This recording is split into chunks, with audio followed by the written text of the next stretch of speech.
Hello everyone, কেমন আছো সবাই? আশা করি সবাই ভালো আছো। তোমাদের ভালোবাসায় আমি অনেক ভালো আছি।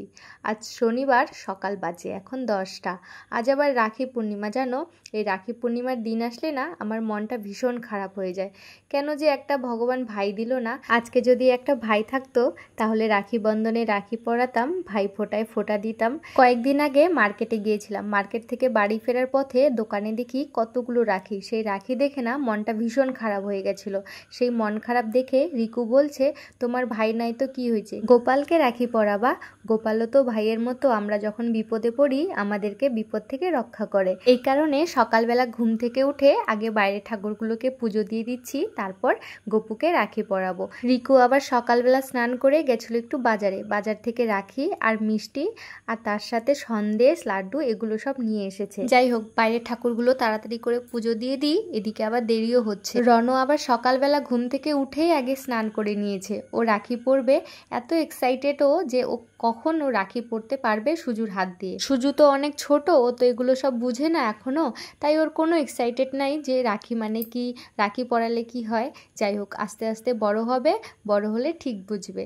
এদিকে গপুকে আমি স্নান করিয়ে দিচ্ছি। গপু তো আমাদেরকে অনেক কিছুই দেয়, সেটা দেখায় না। আমি আর কী বা দিব গপুকে, গপুর কাছে তো সবই আছে।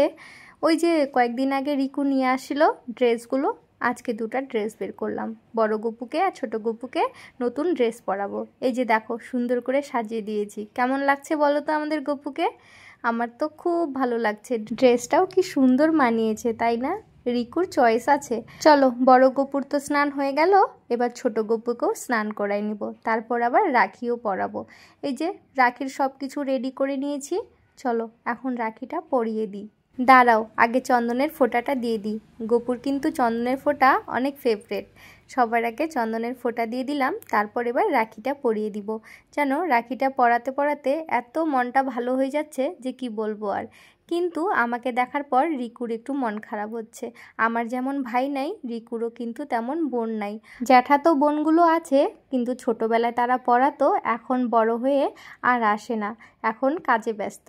এই কারণে রাখি পূর্ণিমায় ভাইফোঁটায় আমার মতো ওরও মনটা খুব খারাপ হয়ে যায়। যাই হোক, এদিকে তো আমার রাখি পরানো হয়ে গেল, এবার পুজোটাও তাড়াতাড়ি করে দিয়ে দিব। ওদিকে আবার রিকুর জ্যাঠাতো দাদার মেয়েগুলো আসছে রনকে রাখি পরাবে বলে। ওদের বললাম একটু বস, আমার পুজোটা দেওয়া কমপ্লিট হয়ে যাক, তারপরে তোরা রাখি পরা। আর রনকে আর সুজুকেও সব কিছু জোগাড়পাতি করে দিতে হবে। যাই হোক, গপুকে মিষ্টি খাওয়ালাম, জল খাওয়ালাম, এবার পুজোটা দিয়ে দিই।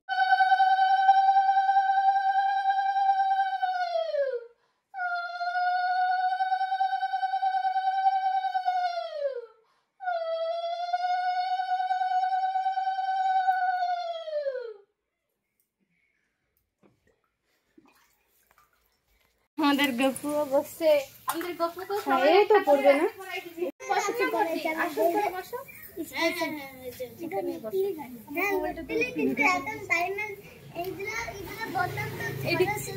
দেখো বাইরে কতজন রাখি পরাতে আসে আর রাখি পরতে আসে। যাই হোক, তোমরা হয়তো ভাবতে পারো যে বাইরে কেন বসিয়েছি, ঘরেই বসাতাম জানো, লাইনটাও চলে গেছে। এমন সময় লাইনটা গেল না, কি বলবো আর। আর ক্যামেরাবন্দি না করলে আবার এই স্মৃতিগুলো পরে আর দেখতে পাবো না, তাই ভাবছি বাইরেই তাহলে বসাই। আর ঠাকুরের সামনেই তো সবাই বসে রাখি পরায়, তাই না? তাই ভাবছি তাহলে বাইরেই বসাই। আর আমাদের রূপম বেটাকে দেখো কি সুন্দর বসে রাখি পড়ছে।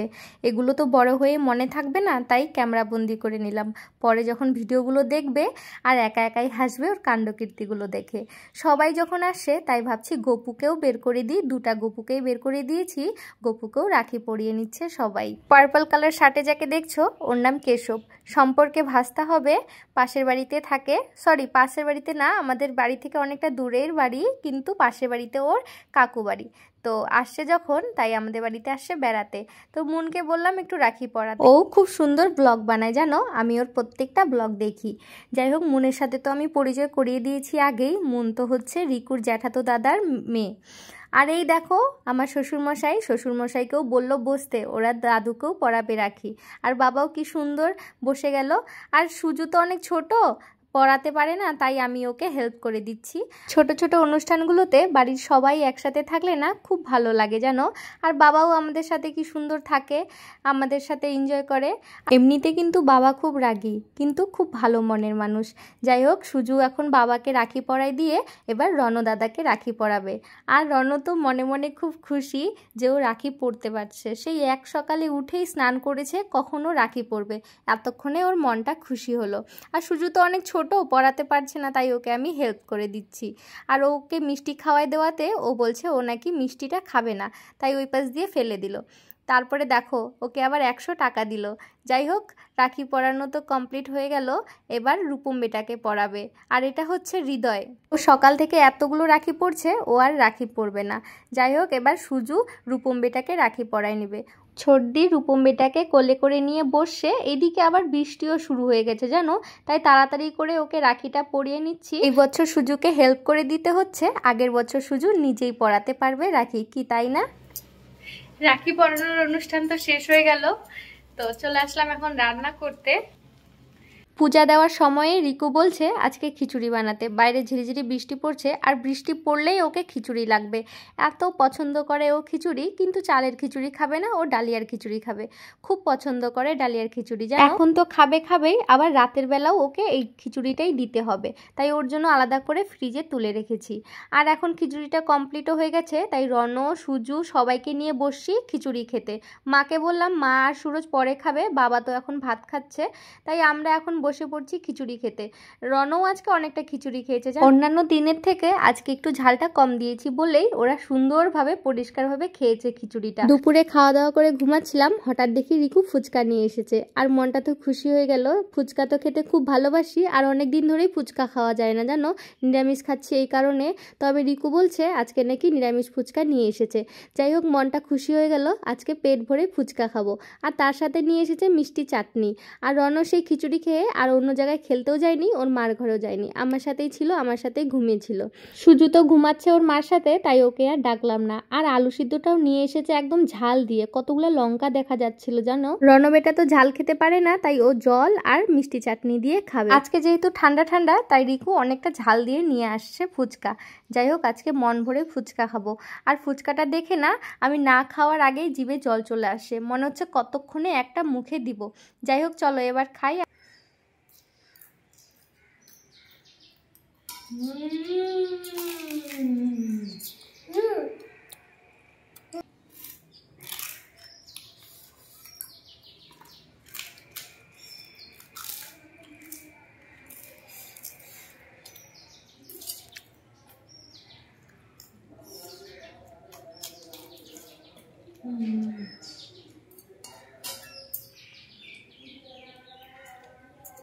এখন বাজে বিকাল 5টার মতো, তাই তিনজা মিলে বেরিয়েছি একটু হাঁটাহাঁটি করার জন্য। বাইরে আজকে যেহেতু ঠান্ডা পড়ছে, তাই ঠান্ডাতে হাঁটাহাঁটি করলে খুব একটা গরম লাগবে না, এই কারণে বাইরে বেরোলাম। বাইরে বেরোলে তো বাচ্চাগুলো খুব খুশি হয়ে যায়, খালি দৌড়াদৌড়ি করে। আর সুজুকে দেখো মাটি নিয়ে খেলছে, কি আর বলবো ওকে, ও তো খুব ছোট। যাই হোক, ও মাটি নিয়ে খেলুক, আর আমরা এখন হাঁটাহাঁটি করছি। চলো গাইস, আজকের ব্লগটা তাহলে এখানেই শেষ করি। কেমন লাগলো ব্লগটা অবশ্যই কমেন্টে জানিও। দেখা হবে পরের একটি ব্লগে। আজকের জন্য টাটা, ভালো থেকো সবাই।